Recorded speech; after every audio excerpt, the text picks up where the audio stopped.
नमस्कार मित्रांनो, अनुभव स्टडीमध्ये सर्वांचं स्वागत. 6 मे 2026चे जेवढेही चालू घडामोडीचे 10 प्रश्न आहेत अत्यंत महत्त्वाचे.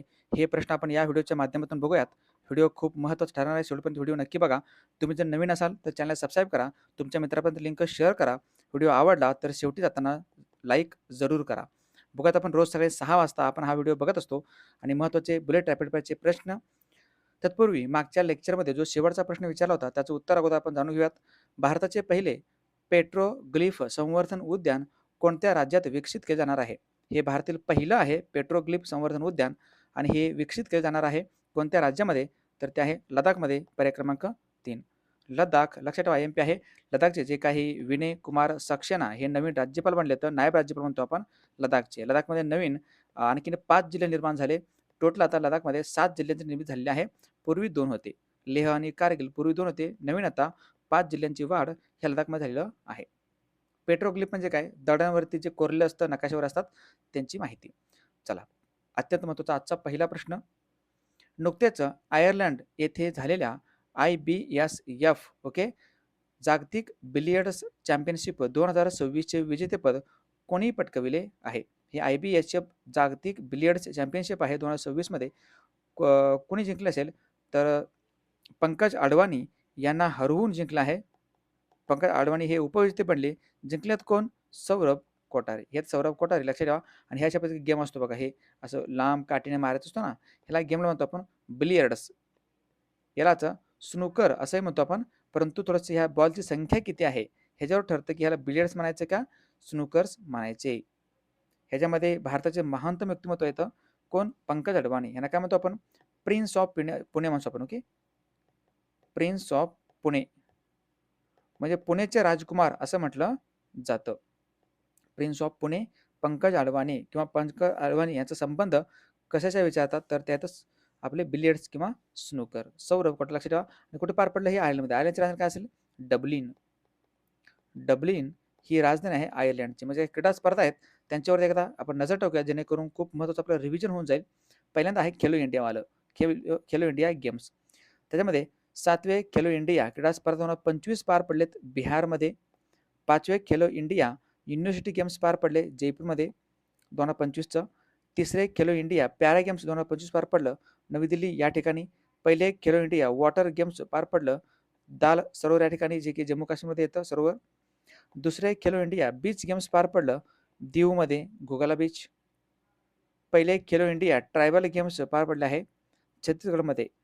Khelo India tribal games Chhattisgarh. आणि खेलो इंडिया विंटर गेम्स पार पडलं गुलमर्ग व सोनमर्ग येथे. महत्त्वाचं आहे, स्लाइड लक्षात ठेवा. त्यानंतर जे काही राष्ट्रीय स्पर्धा आहे याच्यामध्ये 39वी राष्ट्रीय क्रीडा स्पर्धा पार पडली नुकतंच मेघालयमध्ये. 39वी राष्ट्रीय क्रीडा स्पर्धा मेघालय 2026. त्यानंतर आहे आंतरराष्ट्रीय स्पर्धा. कुठे कुठे असतील? एक T20चं वर्ल्ड कप होतं भारत आणि श्रीलंकाच्या दरम्यान पार पडलं. मात्र याचा विजेता कोण असेल? ह्या T20चा विजेता आहे भारत. भारत. महिला T20 वर्ल्ड कप 2025 विजेते कोण असतील? श्रीलंका आहे. महिला T20चं बरं का, हे श्रीलंका आहे.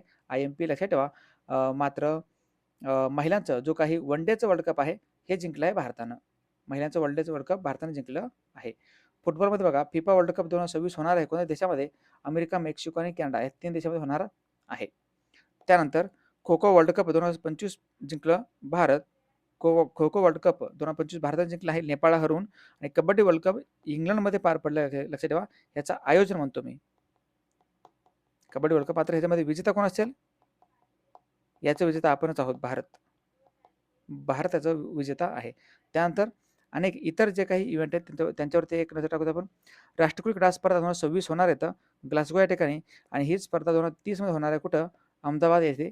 अहमदाबाद हे दिलं बघा. त्यानंतर 20वी आशियाई क्रीडा स्पर्धा 2026 आईची व नागो येथे पार पडले, जे जपानमध्ये येतं. जपान.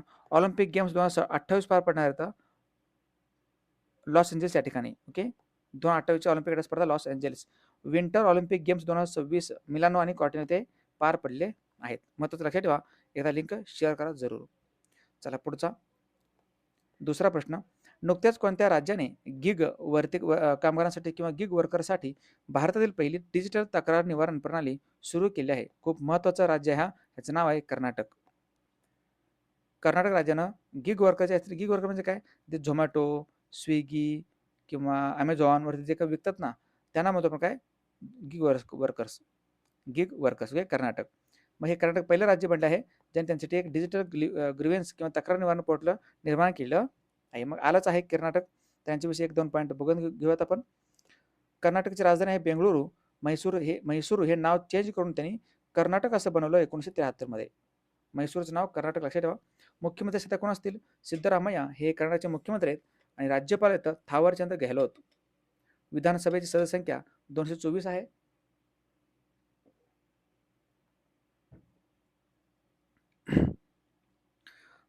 आहे आणि विधान परिषद सदस्य संख्या आहे 75. लोकसभेमध्ये कर्नाटक राज्यामधून 28 सदस्य जातात.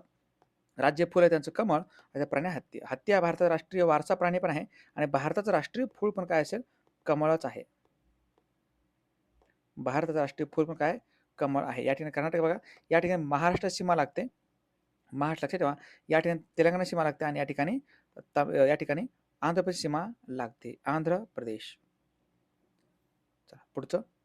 नुकतेच लॉन्च करण्यात आलेल्या जगातील पहिल्या ऑप्टोसार उपग्रहाचे आणि भारतातील सर्वात मोठ्या खाजगी उपग्रहाचे नाव काय आहे?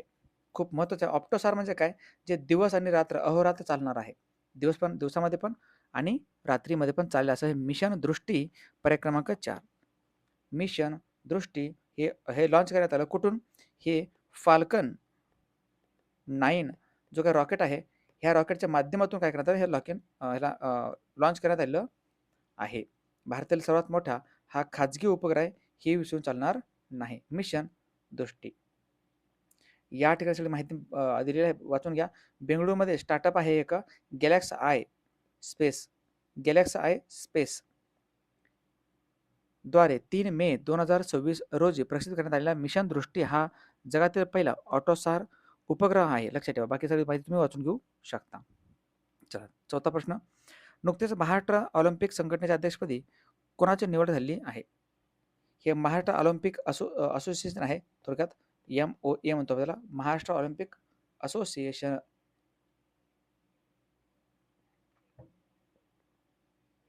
याचे नवीन अध्यक्ष म्हणलेत कोण? जे पूर्वी उपाध्यक्ष होते. पूर्वी हे उपाध्यक्ष होते या संघटनेचे. ते बनलेले अध्यक्ष त्यांचं नाव आहे मुरलीधर मोहोळ. पर्याय क्रमांक 1. मुरलीधर मोहोळ लक्षात ठेवा. यांनी हे बनले तर महाराष्ट्र ऑलिम्पिक संघटनेचे अध्यक्ष. अच्छा. इंडियन ऑलिम्पिक कमिटी म्हणतो आपल्याला, भारतीय ऑलिम्पिक संघ. याचे कोण अध्यक्ष? भारताचे ऑलिम्पिक संघ. भारतीय ऑलिम्पिक संघ याचे अध्यक्ष मला कमेंट बॉक्समध्ये उत्तर सांगायचं. आणि जागतिक पण सांगा. जागतिक म्हणजे यांची काय संस्था आहे, IOC म्हणतो आपण. याचे अध्यक्ष कोण बनले आहेत? पहिली महिला बनले तर त्याचं नाव सांगा. बघा या ठिकाणी महाराष्ट्र ऑलिम्पिक संघटनेचे अध्यक्ष मुरलीधर मोहोळ. अच्छा, हे मंत्री पण आहेत आपल्याकडं. केंद्रामध्ये ह्यांच्याकडं नागरी उड्डाण मंत्री पण आहेत, लक्षात ठेवा. मुरलीधर मोहोळ नागरी उड्डाण राज्यमंत्री म्हणतो आपण त्यांना. राज्यमंत्री तर महाराष्ट्रातून हे राज्यमंत्री आहेत. सगळी माहिती आता वाचून घ्या. पुढचा 5वा प्रश्न. नुकतेच नीती आयोगाचे उत्तर पूर्व राज्यातील पहिली महिला पूर्णकालीन सदस्य कोण बनले आहेत? हे नीती आयोग आहे. नीती आयोगाचे पूर्ण वेळ सदस्य बनले तर National Institution for Transforming India. Okay, transforming India NITI Aayog म्हणतो आपण. 1 जानेवारी 2015 मध्ये ह्या नीती आयोगाची स्थापना झाली आहे आणि पहिले उपाध्यक्ष होते अरविंद पानगडिया आणि पहिली महिला अध्यक्ष होत्या किंवा पहिली महिला CEO होत्या थोडक्यात, CEO सिंधुश्री खुल्लर.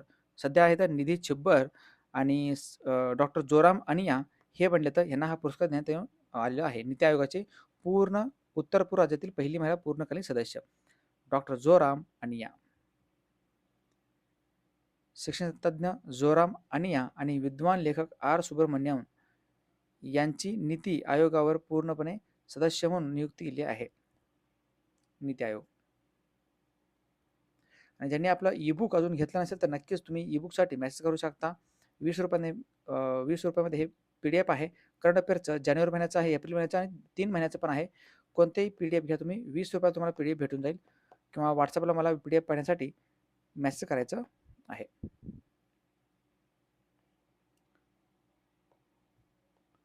त्यानंतर पुढचा प्रश्न, नुकतेच राष्ट्रीय कंपनी कायदा न्यायाधिकरणाचे अध्यक्ष म्हणून कोणाची नियुक्ती करण्यात आली आहे?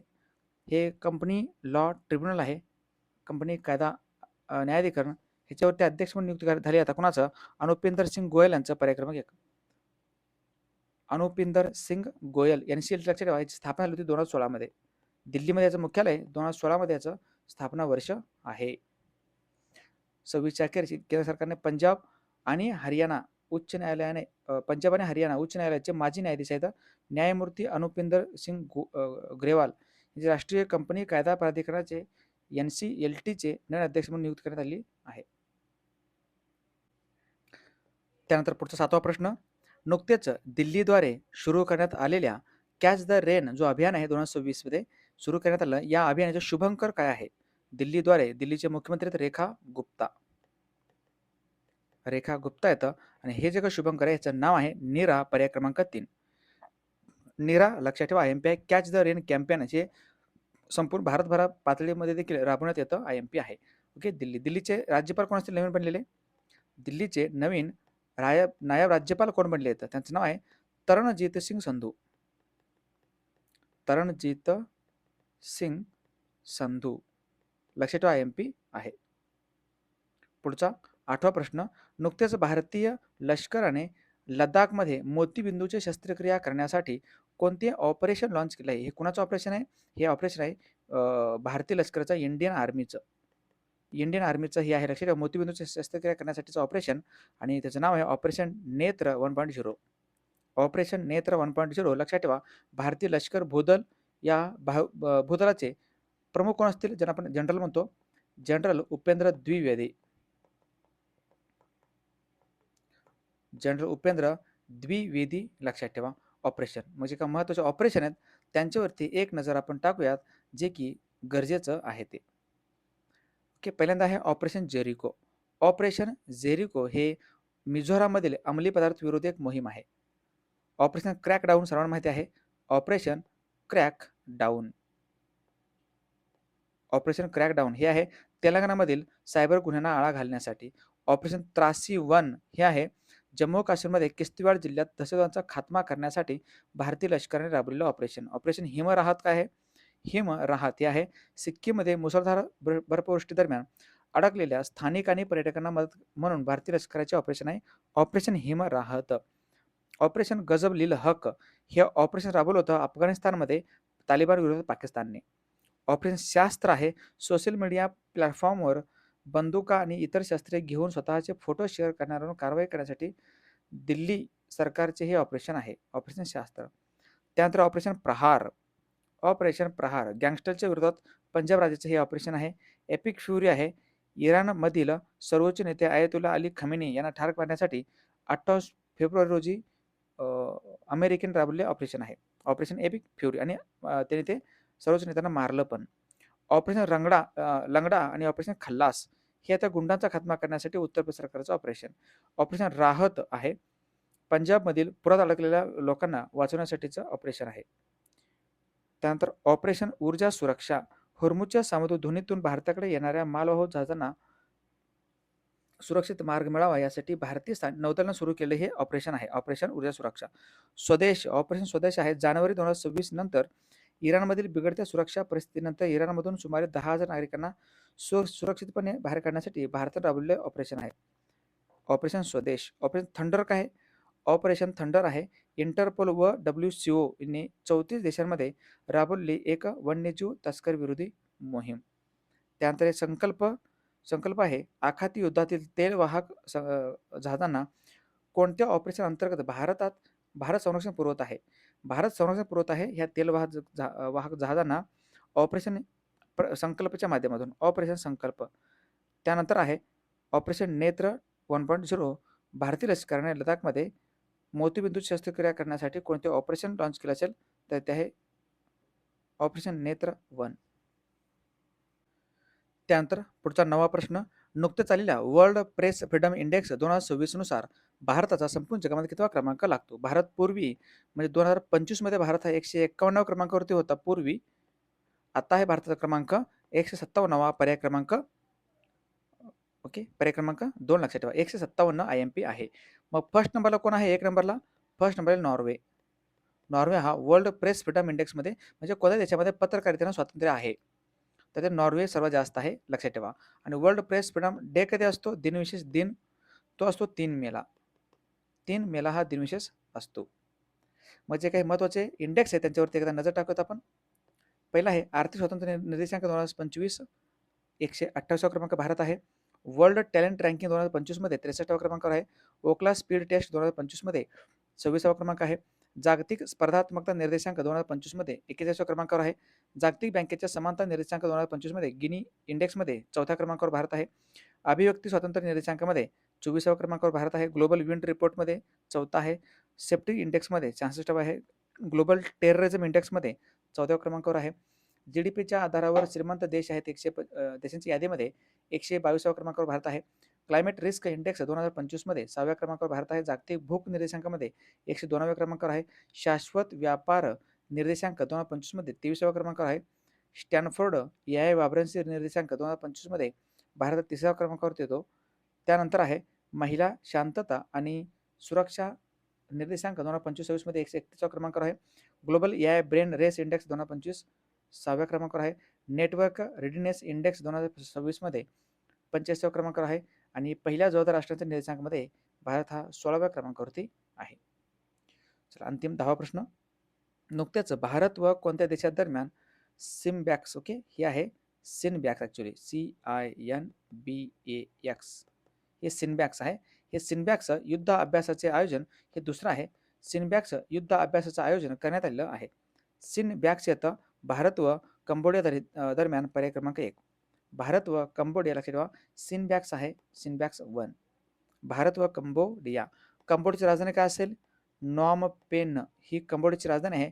इंडोनेशियाची राजधानी जकार्ता आहे. जकार्तामध्ये एशियन डेव्हलपमेंट बँकेचं मुख्यालय आहे. म्यानमारची राजधानी काय असेल? न्यापिदॉ. नेपाळची राजधानी आहे काठमांडू. काठमांडू या ठिकाणी south Asian association for regional corporation headquarter आहे. सार्कचं मुख्यालय आहे. सार्कमध्ये एकूण 8 सदस्य देश येतात. मग हे जे काही विन बॅक्स आहे लक्षात ठेवा, हे खूप महत्त्वाचा सराव भारत आणि कंबोडियाच्या दरम्यान साजरा केला जातो. मग जे काही नवीन जे काही हे आहेत युद्धाभ्यास त्यांच्यावरती एकदा आपण नजर टाकूयात. शक्ती युद्धाभ्यास भारत व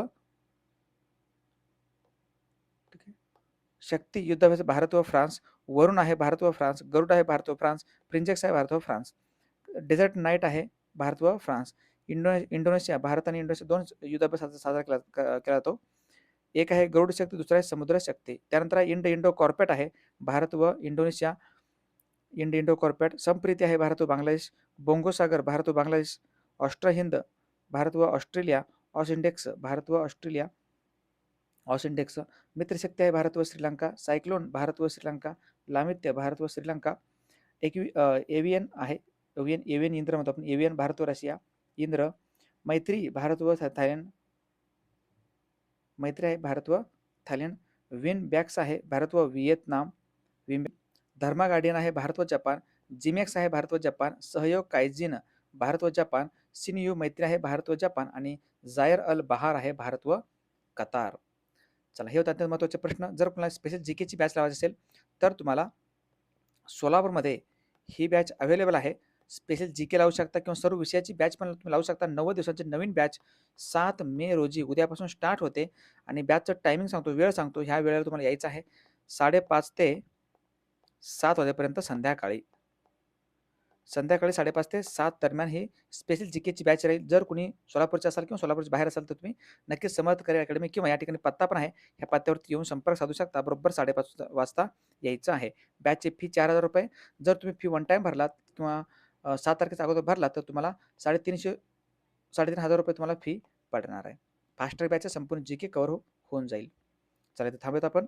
बघूयात कालच्या लेक्चरवरती एकदा नजर. दरवर्षी जागतिक ट्यूना दिन कधी साजरा केला जातो? 2 मेला असतो. भारतातील कोणत्या राज्यात भारताचे पहिले एकात्मिक बासमती सेंद्रिय प्रशिक्षण सह प्रात्यक्षिक सेट उभारले जाणार आहे. हे आहे उत्तर प्रदेशमध्ये. भारतातील F1 अधिकृत कार्यक्रमासाठी कोणाचे ब्रँड अँबॅसेडर म्हणून नियुक्ती झाली आहे? हे तर श्रेयस अय्यर.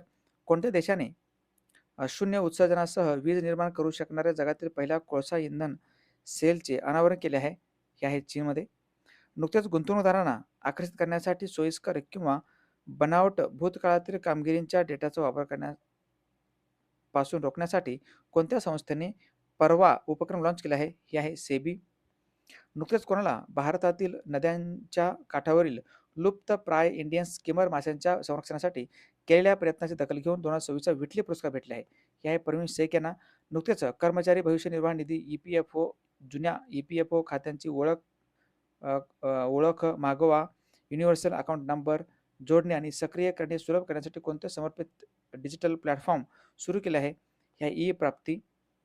नुकतेच DGCने मंजुरी दिलेल्या स्कायहॉप भारतातील पहिली व्यावसायिक सीप्लेन एअरलाईन्सचा पहिला प्रयोग करण्यात आला कुठे? तर ते लक्षद्वीपमध्ये. नुकतेच उद्योग प्रशासन आणि सार्वजनिक सेवांना चालना देण्यासाठी कोणत्या राज्याने AI धोरण 2026 लॉन्च केले आहे? हे आहे महाराष्ट्र. आणि वृत्तपत्र स्वातंत्र्य दिवस कधी असतो? हा असतो 3 मेला. चला, या प्रश्नाचं उत्तर सर्वात जाता द्यायचं आहे.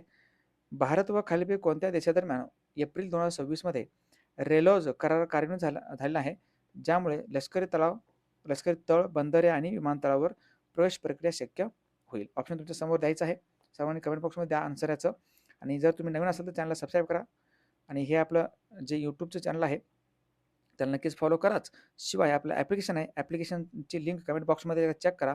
टेलिग्राम आहे, या ठिकाणी स्कॅन करून टेलिग्राम जॉईन करू शकता. इंस्टाग्रामची आयडिया पण आहे, नक्कीच तुम्हाला इंस्टाग्रामच्या आयडियाला पण फॉलो करायचं, या ठिकाणी स्कॅन करू. थांबूयात आपण, भेटूयात नेक्स्ट लेक्चरमध्ये. तोपर्यंत पाहत राहा अनुभव स्टडी. थँक्यू. जय हिंद.